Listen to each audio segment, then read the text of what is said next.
comigo em Atos dos Apóstolos, capítulo 2.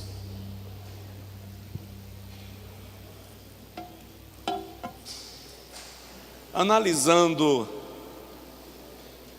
friamente, nem precisaria abrir mais, né? Mas vamos lá, Atos 2, 42 e 43.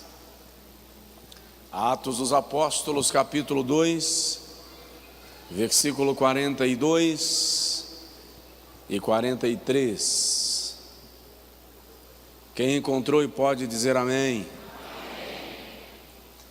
Vamos juntos?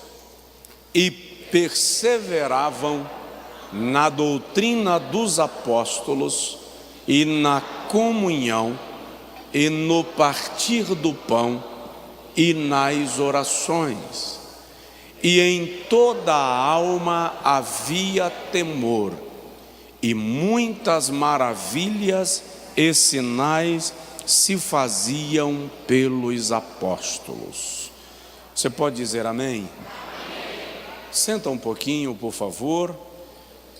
Nós vamos refletir um pouco na palavra de Deus.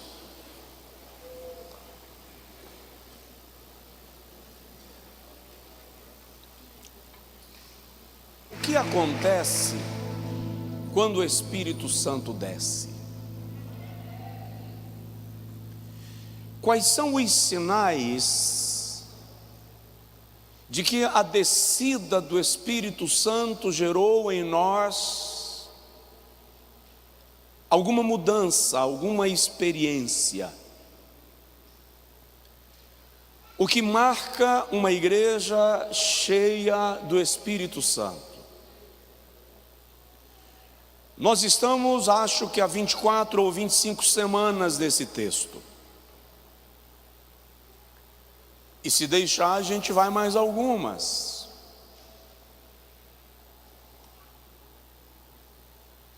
Para alguns, a descida do Espírito Santo vai resultar única e estritamente em manifestações externas de glossolálias, línguas estranhas. E eu creio na manifestação dos dons espirituais. Mas o que eu vou dizer aqui não calha, não casa com o pensamento de um pregador pentecostal, embora eu o seja. A razão primária para a descida do Espírito Santo não é o falar em línguas. A razão primária para a descida do Espírito Santo é o ser testemunha. Recebereis poder ao descer sobre vós o Espírito Santo e ser-me-eis testemunhas. Testemunha é aquele que relata daquilo que viu ou experimentou. A Bíblia diz de Pedro e João, depois que eles curam o paralítico da Porta Formosa, óbvio, em nome do Senhor Jesus, que quando eles foram levados para o sinédrio para serem ouvidos, todos se admiravam da intrepidez com a qual eles falavam, sabendo que eles eram indoutos, e identificavam que eles haviam andado com Jesus. O que caracteriza a igreja que anda com Jesus? Quais eram as marcas da igreja apostólica que a torna a potência que ela foi, de modo a evangelizar o mundo inteiro em 60 anos? Já observei com os irmãos ao longo dessas semanas sobre o perfil daquela igreja que perseverava, que mantinha o seu posicionamento. E perseverava na doutrina, na comunhão, no partir do pão, nas orações e no temor. E os milagres e os sinais eram consequentes desta postura de perseverança. Já mostrei para os irmãos na semana passada que perseverar na doutrina é não abrir mão dos valores do Evangelho, no qual cremos e pregamos. Já mostrei para os irmãos que a comunhão é o aspecto espiritual e metafísico do relacionamento da igreja. Lucas, escritor do livro dos Atos dos Apóstolos, está falando de uma igreja que pratica comunhão espiritual e que manifesta esta comunhão na mesa, no partir do pão. Então, enquanto a comunhão é o aspecto espiritual desta vida relacional da igreja, o partir do pão é o aspecto prático do relacionamento cristão. E semana passada, falando um pouco sobre o partir do pão, eu disse aos irmãos que partir o pão é fazer o bem aos domésticos na fé,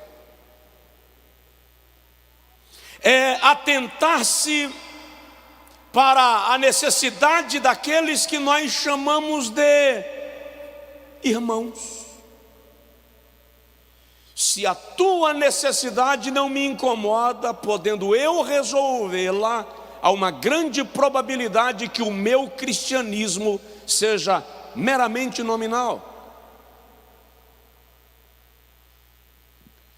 Se a tua necessidade não me incomoda, podendo eu resolvê-la, há uma grande probabilidade de que o meu cristianismo seja apenas nominal. E aí a Bíblia nos admoesta, eu citei as referências, que nós devemos fazer o bem principalmente, ou primeiramente, aos domésticos na fé. Só que a gente é irmão na religião, mas não é irmão no convívio, na prática, no dia a dia. Tipo assim, amigos, negócios à parte. Irmãos, cada um com seu problema, se vire. Nosso aspecto relacional deve muito ao que a Bíblia nos ensina sobre partir o pão. Segundo, eu disse aos irmãos também, semana passada, que partir o pão, à luz do texto bíblico, é comunicar com os santos nas suas necessidades. É partilhamento, compartilhamento. É entender que a comunicação na igreja é elemento imprescindível para que as necessidades sejam supridas. Isso é partir o pão. E aí eu disse aos irmãos que partir o pão vai além de pegar meio quilo de feijão e dar para alguém que chegou na nossa porta pedindo. Partir o pão é fazer o bem aos domésticos da fé, partilhar com os santos nas suas necessidades. Incrivelmente, partir o pão está no campo da hospitalidade, e ao contrário do que a gente pensa, hospitalidade não é apenas colocar alguém dentro da nossa casa. Hospitalidade é abrir a porta ao que clama. Hospitalidade é inclinar o coração ao que precisa. Hospitalidade é estender a mão a quem precisa de auxílio. Hospitalidade é partilhar aquilo que Deus me deu e te deu. Terceiro, que eu parei aqui na semana passada, Partir o pão, à luz do texto do Novo Testamento, está no campo do dar com alegria.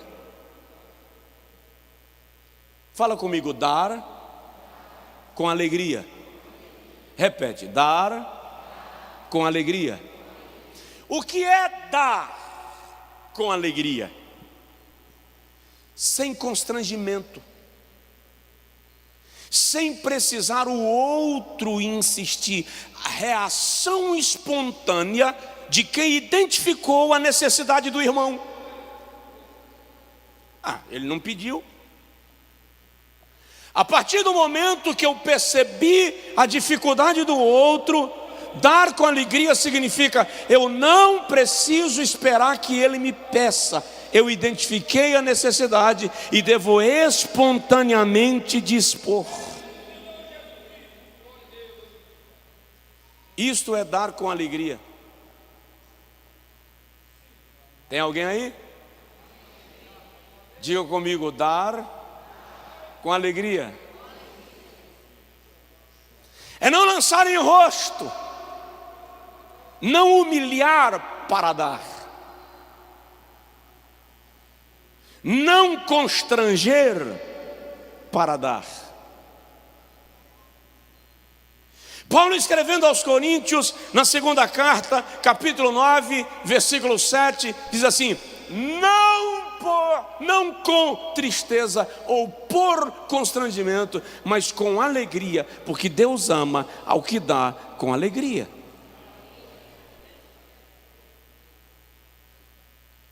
Há uma resposta automática do céu àquele que reage espontaneamente, com cuidado e desvelo, à necessidade do outro.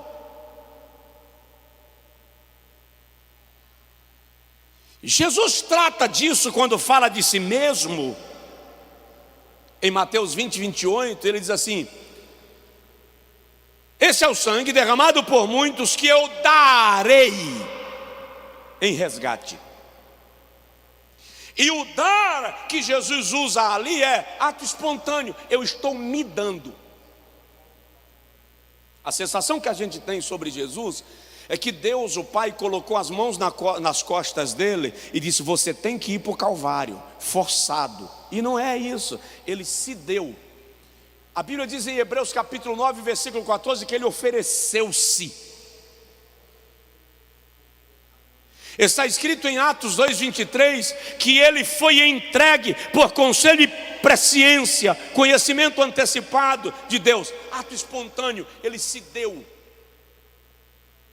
No Evangelho segundo João ele diz: eu dou a minha vida e posso tomá-la de volta. Nós não vamos encontrar em nenhum lugar da Bíblia Jesus meio que pesaroso porque tem que dar a sua vida. Partir o pão é ter alegria em dar.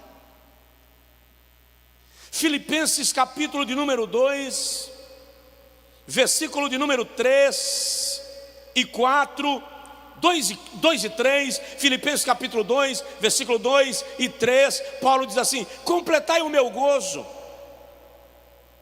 para que sintais a mesma coisa,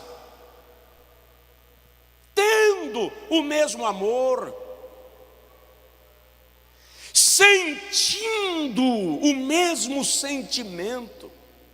Está falando de um alinhamento espiritual que nos leva a pensar a mesma coisa, a sentir a mesma coisa. E ele diz: isso completa a minha alegria. Aí no versículo 3 ele diz: não façais nada por contenda ou por vanglória, mas por humildade, cada um considere o outro superior a si mesmo.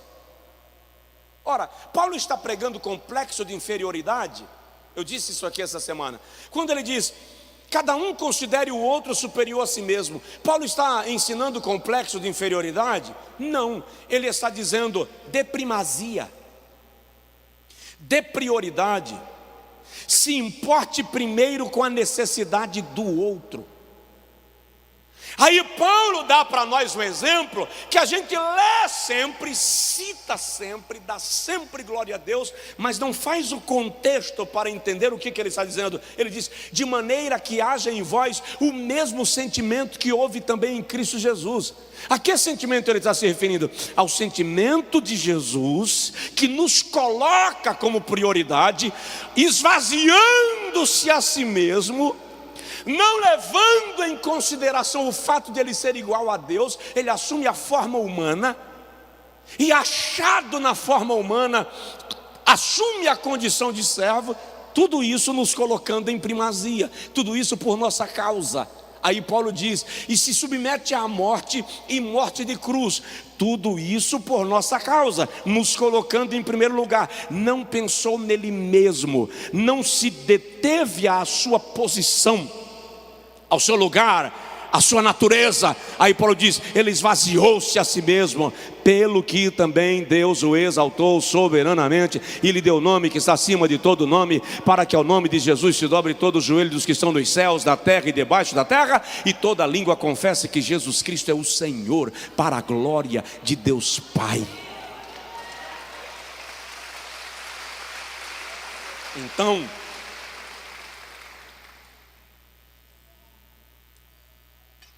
vamos fazer uma transliteração do texto.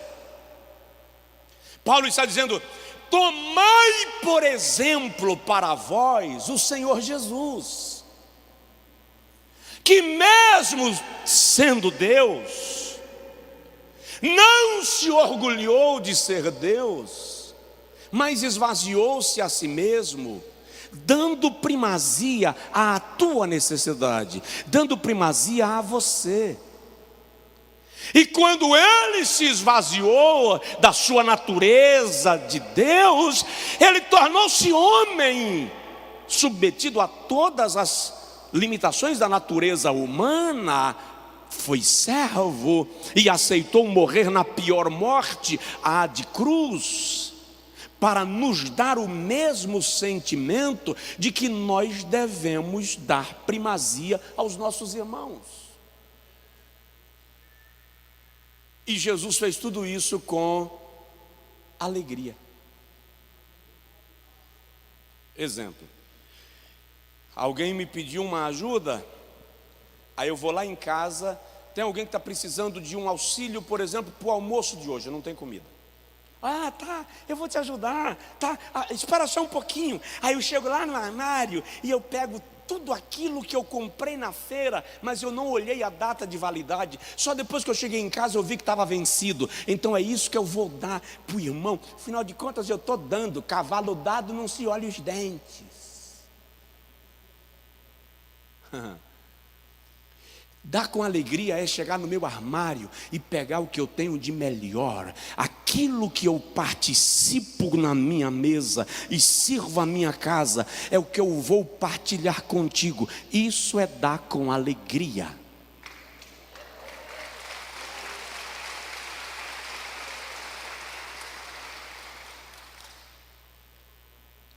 Não é dar com desprezo.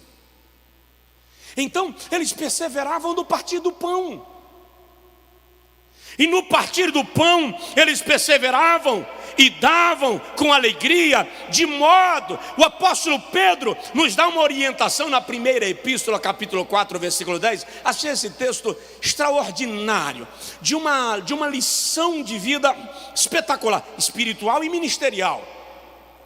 Cada um administre aos outros o dom como o recebeu, como bom mordomo da multiforme graça de Deus. Olha que coisa, cada um administre aos outros o dom como recebeu. Não se preocupe em dar aquilo que você não tem, dá aquilo que você recebeu como você recebeu. Deus te deu com excelência, partilha com excelência. Aí Pedro diz assim: como bom mordomo, mordomo é gerente, dispenseiro, aquele que cuida da dispensa. A expressão bíblica indica aquele que gerencia um negócio. Deus pegou um patrimônio e te entregou dons, talentos, ministre aos outros como Deus te deu. Aí Pedro diz, entendendo que assim se manifesta a multiforme graça. Deixa eu abrir um parêntese para falar sobre isso aqui. Nós, lamentavelmente, pensamos que dons de Deus são apenas aqueles que se manifestam com sinais de poder e de maravilhas. Então uma pessoa que prega recebeu um dom lindo, uma pessoa que profetiza recebeu um dom extraordinário. E aquela irmã da revelação, que dom, se Deus me desse. Só que a Bíblia relata que Deus distribuiu dons, e isso fala de administração, governo, compartilhamento, socorro. Tudo isso está na lista de dons que Paulo escreve aos Romanos e aos Coríntios. Então tem gente aqui que não profetiza, tem gente aqui que não prega, tem gente aqui que não revela, mas recebeu o dom de socorro, o dom de partilhar, o dom de administrar. Aí Pedro diz, cada um administre o dom como recebeu de Deus. Qual é o problema da frustração no ambiente da igreja? Muitos não identificaram ainda o seu lugar no corpo de Cristo. Qual foi a missão que Deus me deu enquanto membro do corpo de Cristo? Identifique isso e faça. Faça. Eu vou repetir algo que eu disse aqui um dia desse, não faz muito tempo.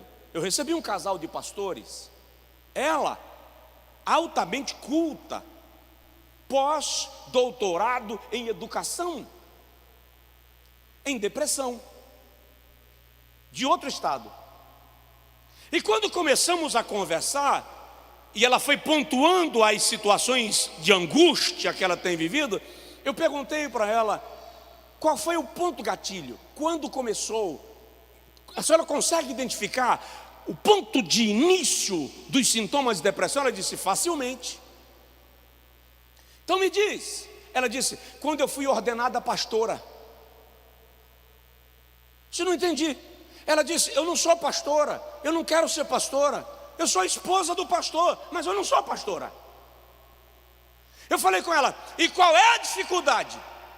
Ela disse, a dificuldade é que as pessoas acham que porque eu sou a mulher do pastor, eu tenho que ser pastora. E o meu marido entende que eu tenho que ser pastora, porque se eu não for, eu não estou ajudando ele.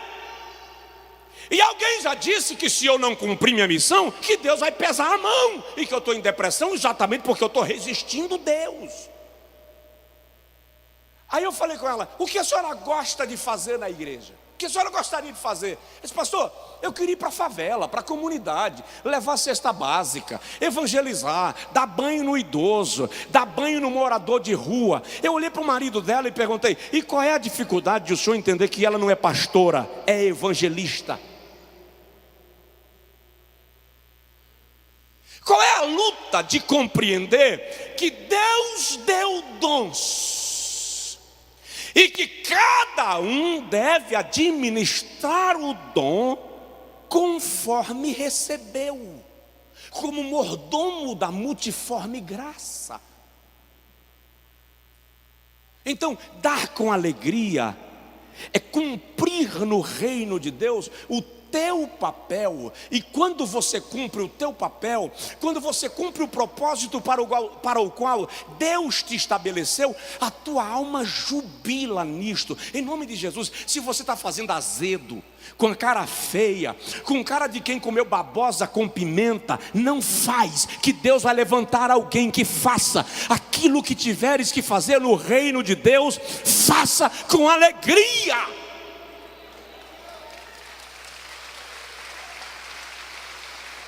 Ei, isso aqui não é um reino de escravos, é um reino de filhos e filhas de Deus. Então, partir o pão é dar com alegria. Você tem prazer em servir? Sirva. Precisa humilhar a pessoa para servir depois? Muito obrigado pelo seu serviço, vai embora com a humilhação. Não precisa humilhar, porque às vezes a humilhação piora o estado do indivíduo. Então nós precisamos aprender que partilhar é dar com alegria. Estenda assim a sua mão comigo, por favor, e diga assim: Senhor, faz das minhas mãos mãos que abençoam.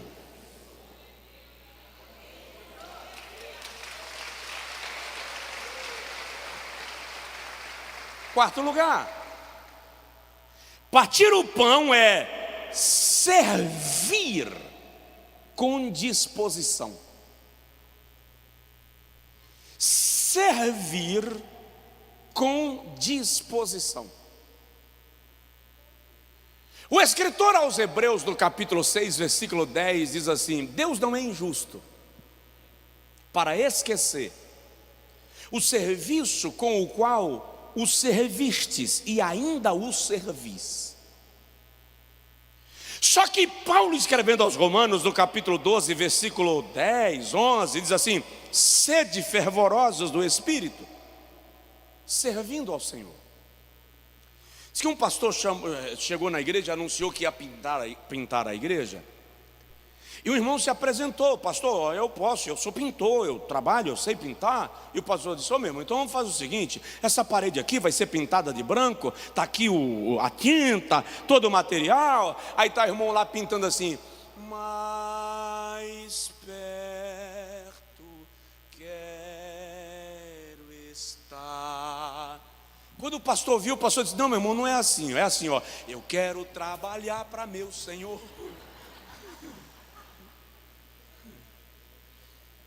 Servir com disposição.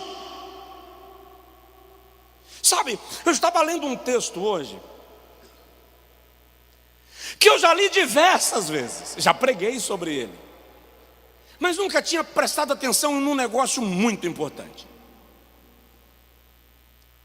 João capítulo 13, a gente lê sempre aquele episódio que Jesus lava os pés dos discípulos. E depois que ele lava os pés, ele dá uma aula e diz: vocês têm que aprender comigo.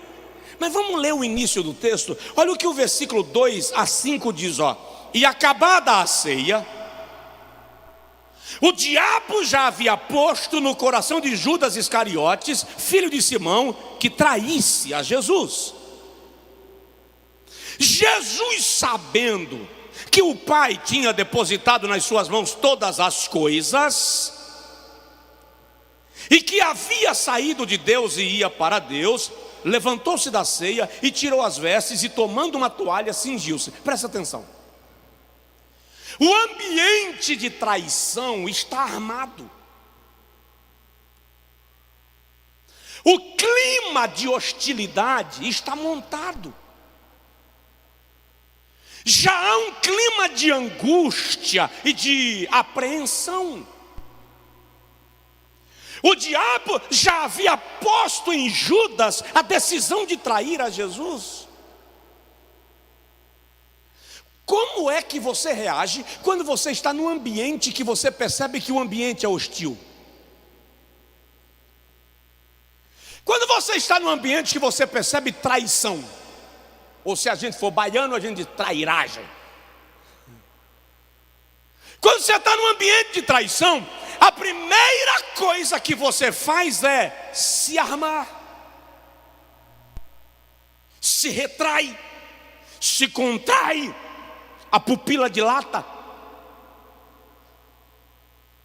a ponta dos dedos fica mais fria. A depender do nível do estresse, um pouco de sudorese. E você está atento, olhando para tudo e para todos, e você não fala nada, porque você sabe que qualquer coisa que você falar pode instigar um estopim. Jesus está num ambiente de traição, e em vez de se armar, Em vez de se preparar para o contra-ataque, quando o servo vem para lavar os pés dos convidados, Jesus se levanta, toma a toalha do servo, pega a bacia e começa a lavar os pés de cada um. Oh, que reação contrária! Oh, que diferente! Ele se dispõe a fazer o serviço do escravo da casa.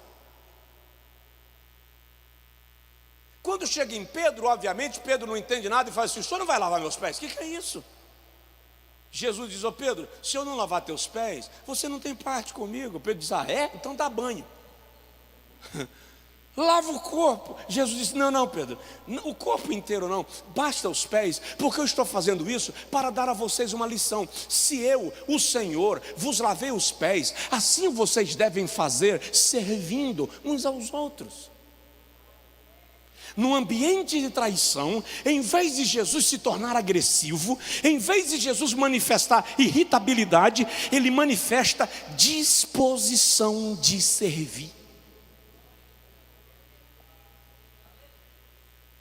Por isso que a Bíblia diz assim: se o teu inimigo tiver fome, dá-lhe de comer. Se tiver sede, dá-lhe de beber.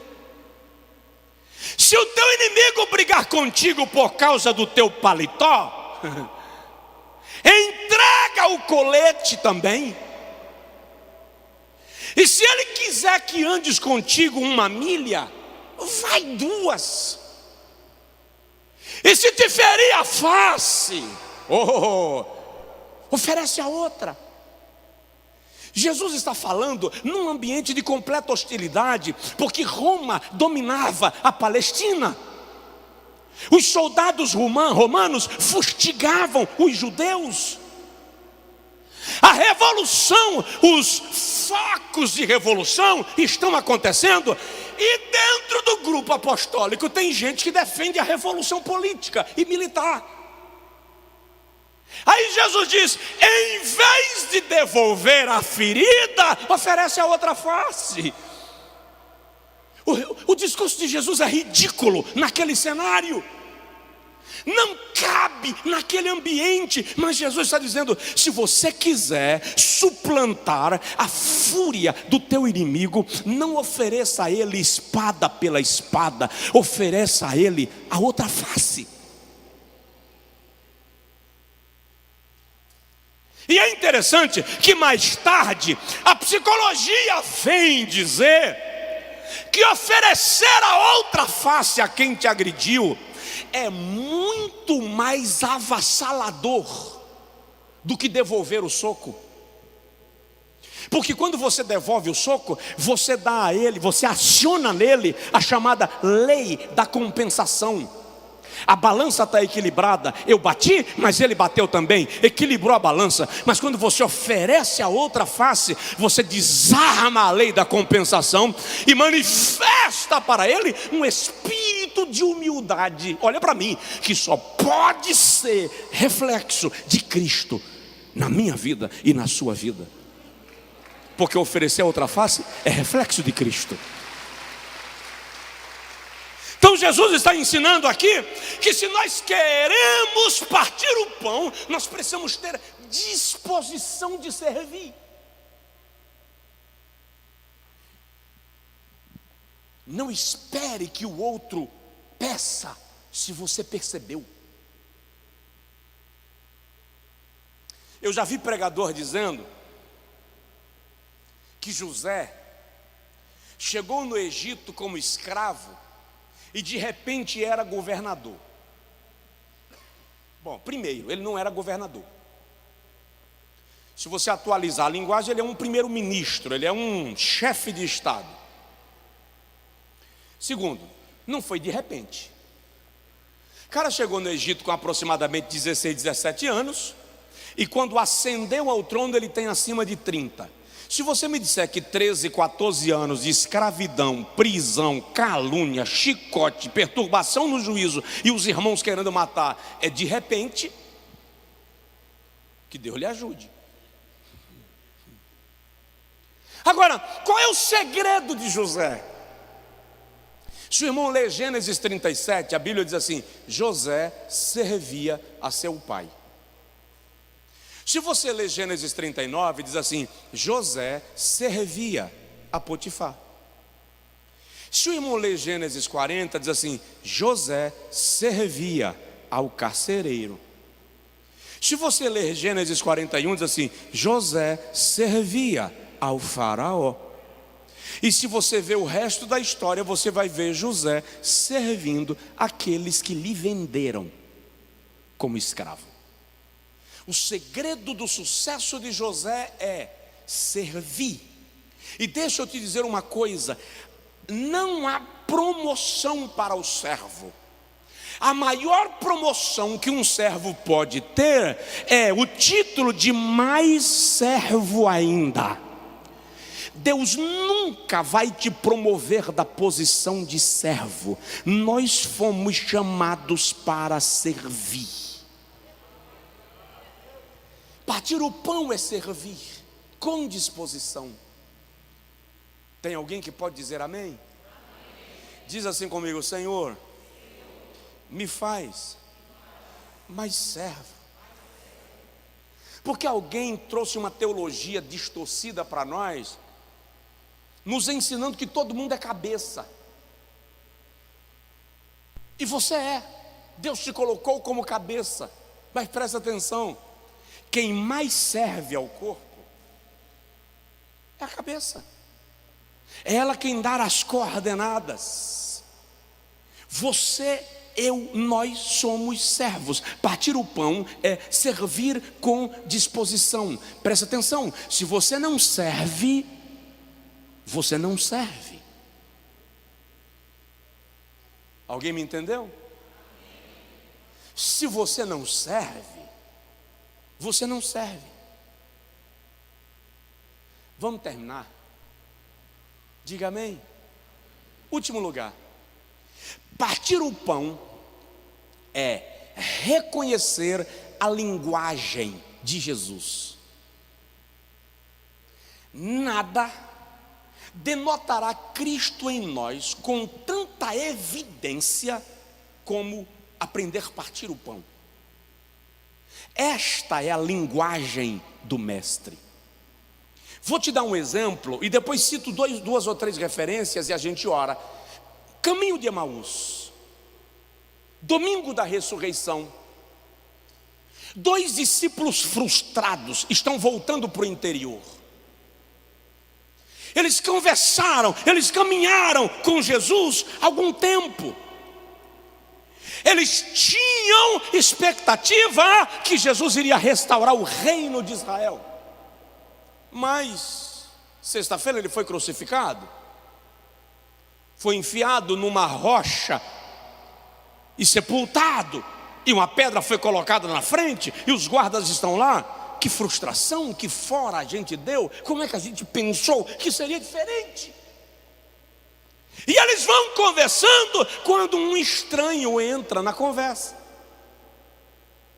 Sobre o que vocês estão conversando? O nível de estresse está alto, e eles dizem: você é forasteiro em Israel e não sabe das coisas que aconteceram? O assunto que todo mundo fala.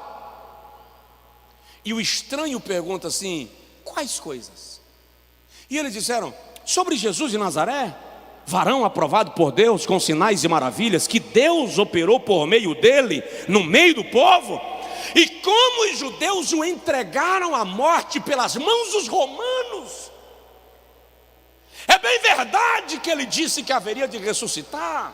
Tem até umas mulheres que falaram que foram no túmulo, o túmulo estava vazio, mas a gente não tem lá muita certeza. Presta atenção: de Jerusalém para Emaús dista aproximadamente 8 quilômetros. Se você andar muito lentamente, 8 quilômetros você vai fazer em 2 horas, 2 horas e meia. Eles saíram pela manhã e só chegaram em Emaús à noite. O que tornou essa viagem tão longa? Jesus começou a falar com eles assim: ó lerdos, nécios de coração, tardios em aprender, lerdos, dementes. Vocês não prestaram atenção no que eu disse? que o Filho do Homem deveria padecer, mas ao terceiro dia ressuscitaria. Aí a Bíblia diz que Jesus abriu para eles, abrir ali é explicar, é esmiuçar. Sabe quando você vai fazer estrogonofe de frango, que a senhora desfia o frango? Quando vai fazer lasanha com recheio de frango e desfia o frango, abrir as escrituras ali é desfiar. Jesus esmiuça a lei, o Pentateuco, os profetas maiores, os profetas menores e os salmos. Jesus dá uma aula para eles. Até então eles não reconheceram que era Jesus.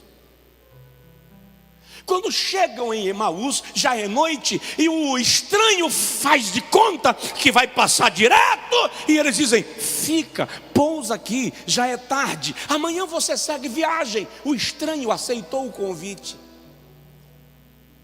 Quando se assentaram à mesa, o visitante agradece pelo pão. Aí o visitante pega o pão, e a Bíblia diz que Jesus, tomando o pão e havendo dado graças, partiu. Foi quando Jesus partiu que diz assim: e eles então o reconheceram. Versículo 30 e versículo 31. Quando Jesus partiu o pão, os apóstolos o reconheceram. A linguagem de Jesus é partir o pão. Quando ele quis se dar a conhecer àqueles que estavam encegueirados de angústia, ele partiu o pão. O que te identifica com Jesus é a disposição de partir o pão.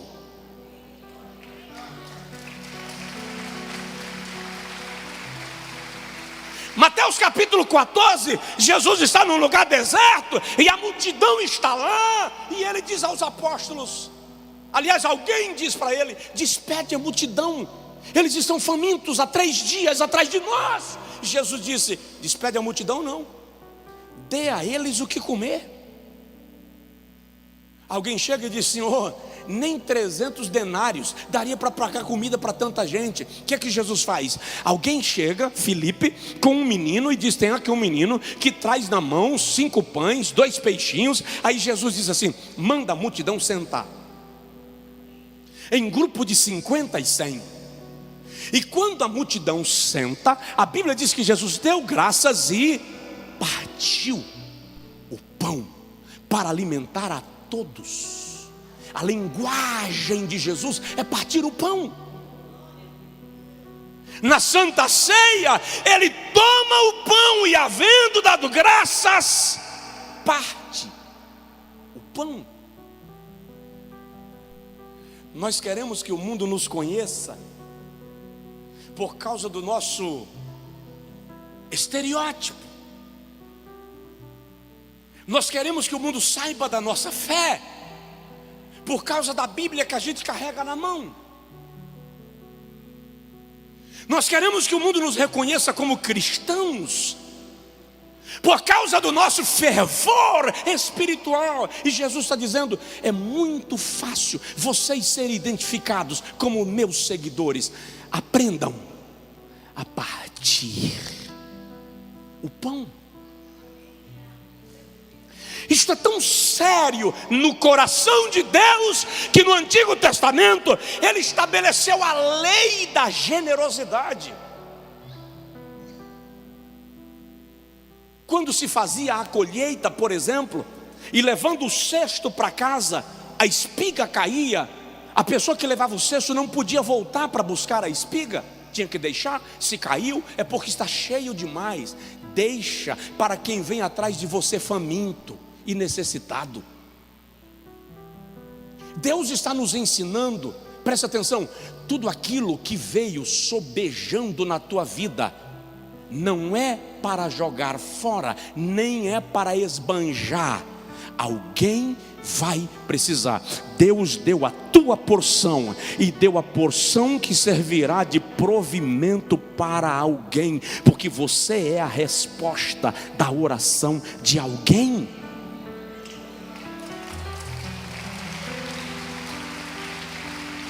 Fica de pé, por favor. Conta-se. Semana que vem a gente continua. Não sei se a gente continua partindo o pão ou se a gente já vai para as orações, mas vamos lá. Conta-se que Mahatma Gandhi, Eu quero que você ouça isso. Preste atenção, irmão. Eu não sei quanto tempo nós estaremos na terra. E eu não sei por quanto tempo Deus permitirá a cada um de nós estar aqui. Mas eu sei que se nós quisermos viver cristianismo, primeira coisa que nós temos que fazer é parar de misticismo e entrar na prática da vida cristã. Qualquer manifestação extraordinária de poder é vazia se ela não for preenchida da disposição de cumprir princípios espirituais que envolvem o próximo. E um biógrafo conta que Gandhi, quando jovem, estudando em Londres, decidiu conhecer as religiões do Ocidente. E um dia, período de inverno, o jovem Gandhi entrou num templo cristão. E ele não estava muito cheiroso. E quando ele sentou numa cadeira ou num banco, acolchoado, as pessoas que estavam naquela fileira saíram todas, se afastaram, foi cada uma para um lugar diferente. E deixaram o estranho indiano sozinho. Terminou a pregação, o jovem estudante de direito se aproxima do pastor da igreja e diz: é inverno, está frio, eu gostaria de poder dormir num ambiente fechado.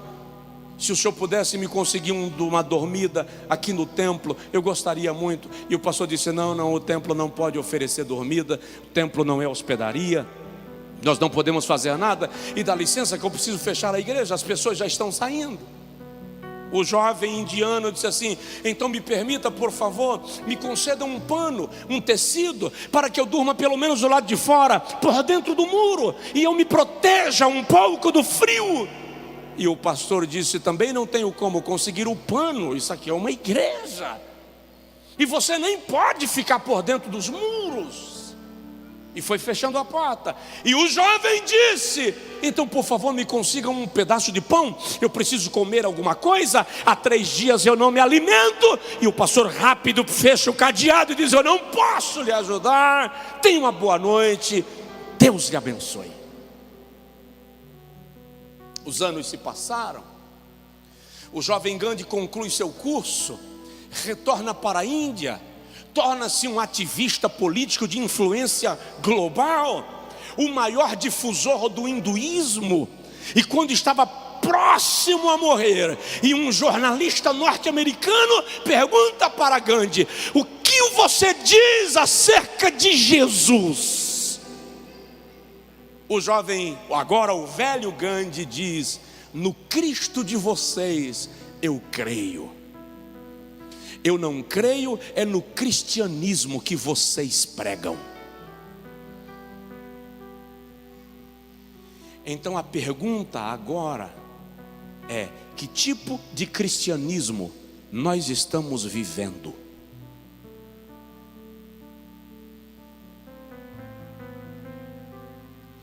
Que tipo de fé nós estamos professando? Que tipo de vida cristã nós estamos praticando? Espera, tem alguém aí? Estou sendo muito agressivo? Está sem graça. We were in love that never meant to stay. Some things are real,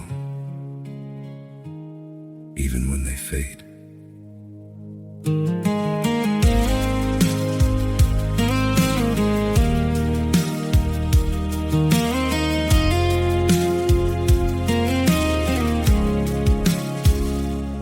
I used to think if we kept holding on, we could bend the truth somehow. But love can't fight what's pulling us apart, and it's breaking us down now.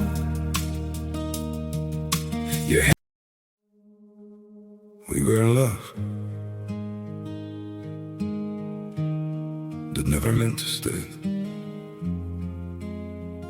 Some things are real, even when they fade.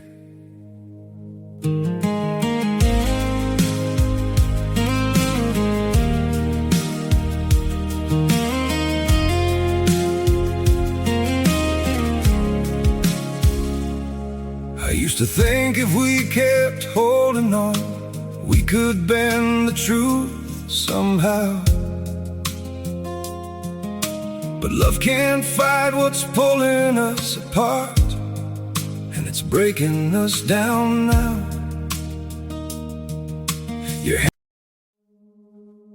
We were in love that never meant to stay. Some things are real, even when they fade.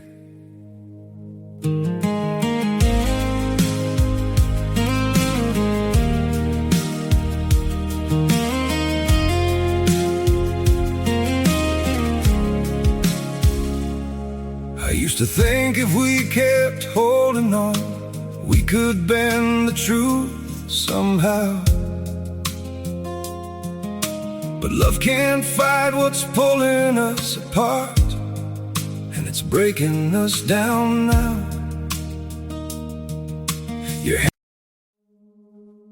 We were in love that never meant to. Tá chato. Tá confrontador. Mais ou menos.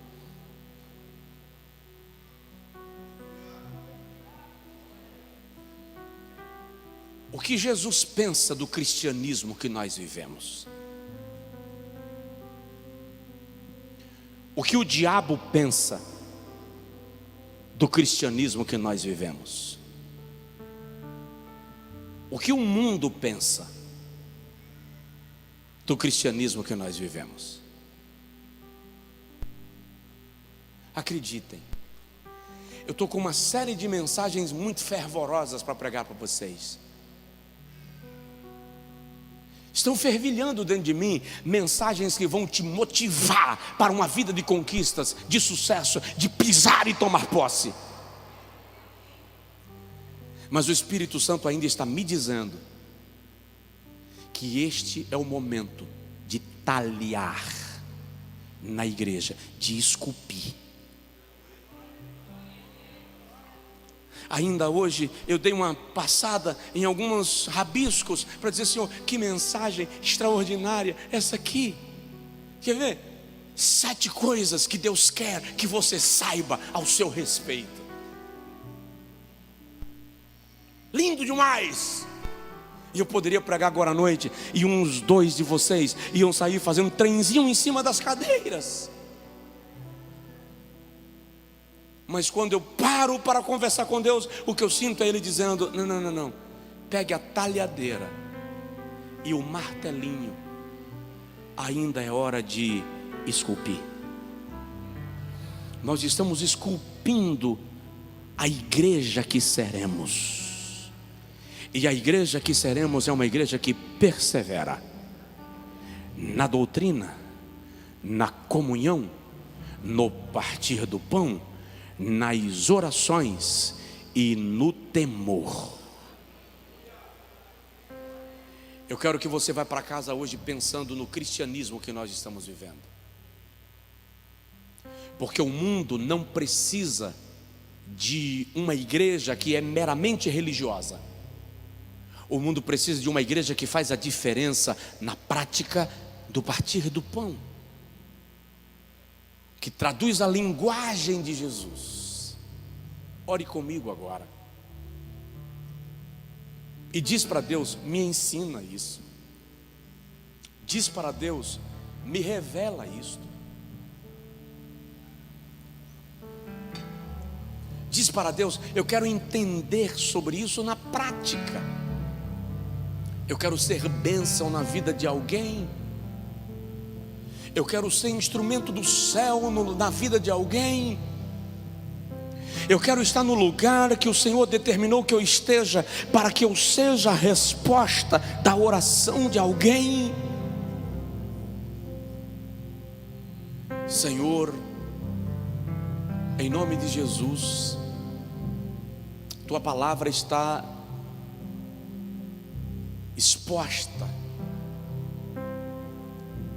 Eu servir o cardápio que o Espírito Santo trouxe para o prato do dia.